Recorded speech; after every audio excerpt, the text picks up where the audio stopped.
Bonjour, docteur Patrick Thomas. Oui, bonjour, enchanté. Merci d'être avec nous en direct dans Europe Midi. Vous êtes le médecin-chef du service médical d'urgence de l'aéroport de Roissy, aéroport de Paris. Vous avez entendu dans le reportage ce passager qui dit « On arrive et il n'y a rien ». C'est vrai ça, il n'y a rien ? Bonjour, je pense qu'il faut préciser, moi, qu'en tant que médecin, qu'il y ait de l'inquiétude autour du virus, c'est tout à fait normal. Mon travail, moi, au quotidien, c'est de rassurer. Il faut éviter surtout qu'on ait une épidémie de panique. Moi, au quotidien, je fais de la réassurance auprès du personnel des différentes entreprises de la plateforme aéroportuaire. On a plus d'une soixantaine de personnes qui passent tous les jours au service médical pour avoir des informations, des conseils, des informations. Comme Roman, Oui. Tout à fait. En plus de notre activité au quotidien.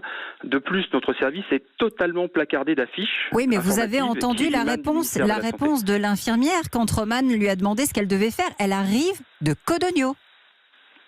J'entends bien, mais je vous dis bien que notre service est placardé d'affiches émanant du ministère de la Santé, donnant les bonnes consignes, ce qu'il faut faire, notamment de se laver les mains, de porter un masque chirurgical, d'éviter le contact avec les personnes fragiles, enfin toutes les mesures qui sont placardées partout dans l'aéroport. Ça veut dire que le ministère de la Santé, docteur, pour l'instant, ne vous impose aucune règle, si je comprends bien.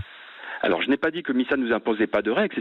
C'est le ministère de la Santé, qui fixe les règles. C'est normal, et qui nous dit ce qu'il y a de le faire. Et pour l'instant, ce qui a été, la mesure la plus efficace, qui a été mise en place, c'est l'information. Et je redis bien encore l'information. On a une forte expérience, nous, de ces moments-là, d'épidémie. Je vous rappellerai dans notre histoire l'épidémie du SRAS, l'épidémie d'Ebola, l'épidémie du MERS-CoV, etc. Je vous en passe. Le service médical a toujours fait face à ce genre de situation. Mais le ministère de la Santé vous dit ne faites pas de contrôle parce que ça ferait peur aux gens, ça créerait un mouvement de panique. Quelle explication ?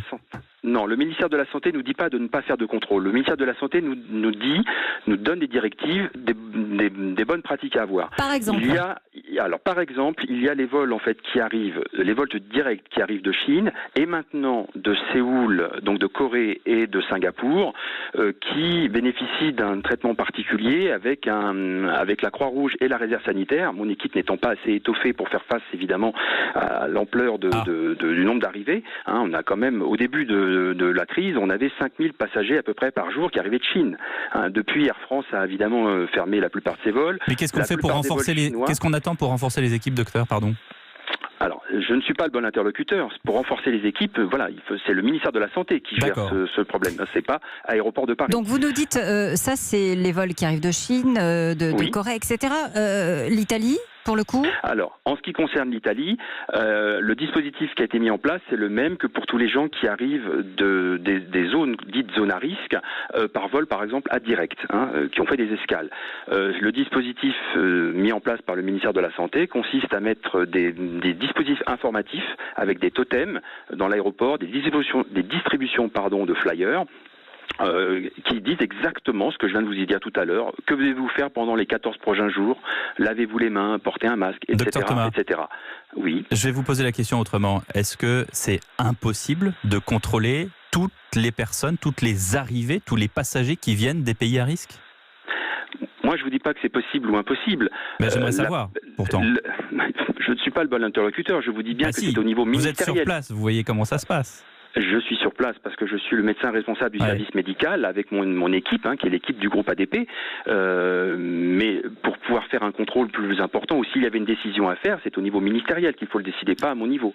Nous, moi, je ne suis pas à votre place, mais j'imagine bien que si on commence à dire maintenant tous les passagers vont être contrôlés, j'imagine des hôpitaux de campagne dans les terminaux des aéroports. Et ça, c'est autre chose.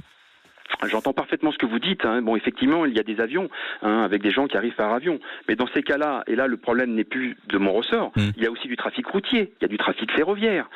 Et quelle est la mesure la plus efficace ? Et j'en reviens toujours à la même chose, c'est l'information. Et c'est ce qui est mis en place.